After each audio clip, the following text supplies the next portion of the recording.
Olá! Começa aqui mais um episódio do Macro Review, podcast de economia do C6 Bank. No programa de hoje a gente vai falar sobre o arcabouço fiscal. Apresentado em abril de 2023, o arcabouço fiscal estabeleceu um caminho para o equilíbrio das contas públicas aqui no Brasil. Um ano depois, o alcance desse objetivo e a própria execução da nova regra orçamentária se mostram desafiadores. A revisão da meta fiscal de 2025 pelo governo e o crescimento acelerado dos gastos obrigatórios já colocam o arcabouço em risco. Será que a regra fiscal vai se mostrar sustentável? A gente vai analisar essa questão e vai falar de mais dois temas: a inflação no Reino Unido e o crescimento acima do esperado da economia da China. A China avançou mais de 5% no primeiro trimestre, um crescimento bem forte. Mas será que esse ritmo vai se manter? É isso que a gente também vai avaliar no episódio de hoje. Eu sou a Bianca Alvarenga. Eu sou a Marina Rapa e hoje é 22 de abril de 2024. Vamos lá?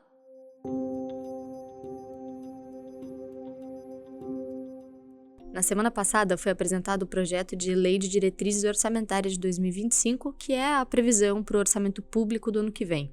No anúncio recente veio uma má notícia. Em vez de buscar um superávit primário de 0,5% do PIB em 2025, o governo propôs como meta um resultado de 0%. Lembrando que o resultado primário nada mais é do que o cálculo de receitas menos despesas do governo. Na prática, foi o reconhecimento de uma piora do cenário fiscal, uma vez que a busca pelo equilíbrio de receitas e despesas públicas foi adiado para 2026. Além disso, a mudança da meta suscitou uma questão entre os analistas. Será que o arcabouço fiscal pode ser modificado a ponto de perder a sua eficácia, a exemplo do que aconteceu com outras regras fiscais no passado no Brasil? Para refletir sobre esse ponto, é importante relembrar os dois pilares fundamentais do arcabouço. O primeiro, que é o que a gente já citou, é a definição do resultado primário no orçamento. E o segundo ponto é o limite para o crescimento dos gastos, e é a esse ponto que a gente vai dedicar a nossa análise hoje. No texto do arcabouço, esse limite de gastos é norteado por duas regras. Uma define que o crescimento das despesas deve ser equivalente a 70% do avanço da receita, e a outra regra, e mais importante, diz que o limite para o crescimento dos gastos do governo é de 2,5% ao ano. Isso sem contar o avanço da inflação. Embora as atenções estejam direcionadas para a mudança da meta fiscal de 2025, a gente acredita que a regra de limite de despesas é o ponto mais sensível para a sustentabilidade do arcabouço fiscal no momento. Isso porque a trajetória dos gastos do governo indica que cumprir o limite do crescimento real de despesas vai ser desafiador já em 2024, no primeiro ano de funcionamento efetivo do arcabouço. E por que a gente diz isso? A questão é que alguns gastos devem crescer num ritmo acelerado, em especial os que são obrigatórios, como os gastos com a Previdência e os benefícios assistenciais. Somente em 2024, mais de R$ 1 trilhão deve ser destinado para o INSS e para o Benefício de Prestação Continuada, o BPC, que é um benefício pago a pessoas com deficiência e a idosos de baixa renda. Essas duas rubricas representam quase 50% do total de despesas primárias do governo. Os motivos para o crescimento dessas despesas são diversos, como o envelhecimento da população, o aumento da concessão de benefícios pelo INSS e a própria correção do salário mínimo, que é usado para calcular o valor das aposentadorias e pensões. O ponto-chave é que os desembolsos com Previdência e BPC fazem parte da categoria de despesas obrigatórias do governo. São recursos que o governo tem que pagar, independentemente da situação das contas públicas.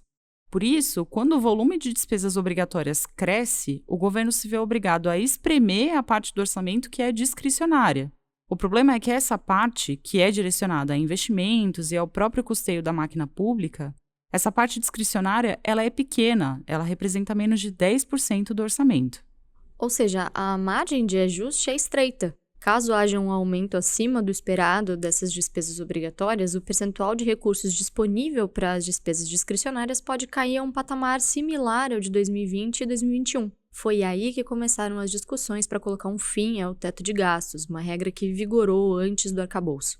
Na época, a compressão do orçamento discricionário levou à proposta de um novo modelo mais flexível, que permitisse um crescimento das despesas acima da inflação. Daí então surgiu o novo arcabouço fiscal.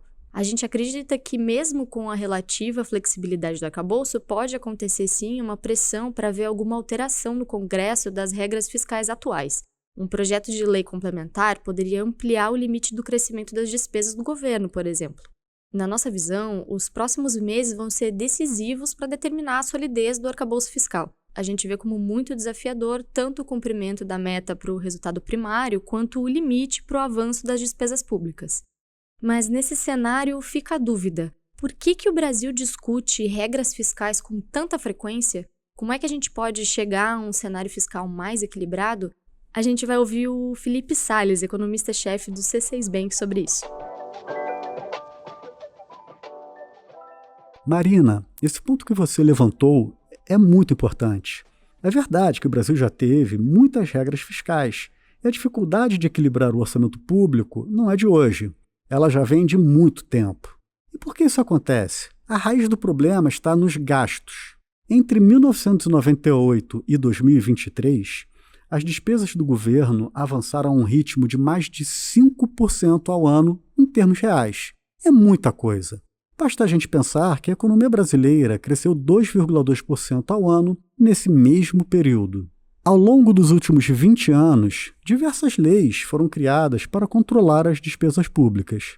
O que essas leis têm em comum é o fato de que quase todas foram, de alguma forma, modificadas ao longo do tempo. O exemplo do teto de gastos é bastante ilustrativo. Ele controlou o crescimento real das despesas por um tempo, mas a partir de 2019 foram aprovadas propostas de emenda à Constituição que tiravam do limite de gastos uma série de despesas. Foi criado, na prática, um extrateto, o que diminuiu bastante a eficácia da regra fiscal e levou à discussão de uma regra nova, o arcabouço fiscal.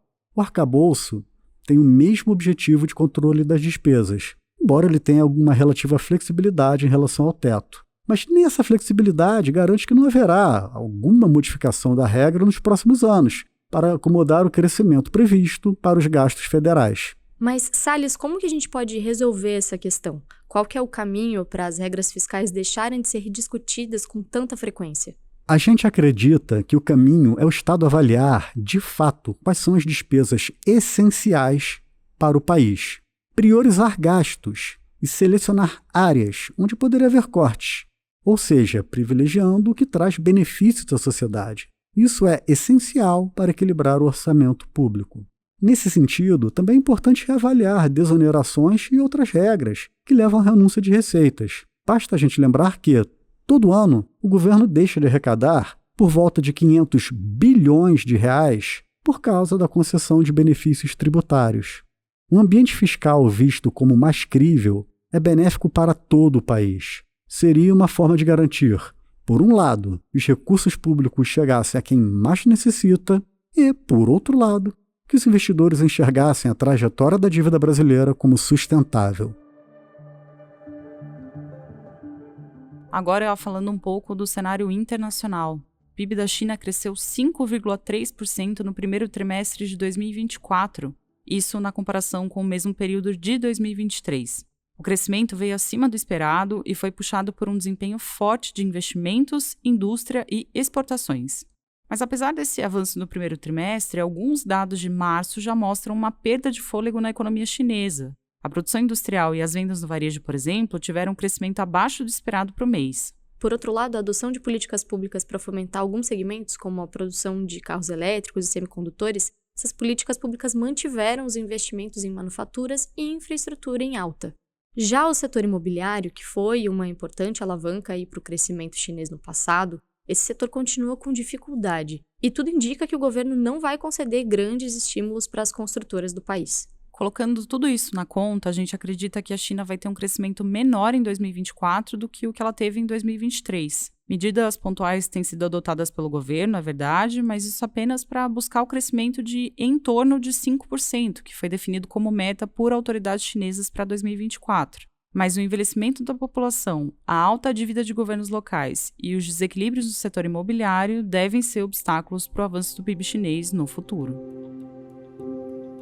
Agora, para fechar os assuntos do Macro Review de hoje, a gente vai falar de Reino Unido. Por lá, as pessoas continuam a lidar com uma inflação elevada. O índice de preços ao consumidor britânico, o CPI, veio acima do esperado. O índice cheio e o núcleo, que mostram uma tendência mais limpa dos preços, os dois subiram 0,6% em março, mostrando a persistência da inflação. No acumulado em 12 meses, o núcleo do CPI desacelerou para 4,2%, uma redução menor do que a esperada.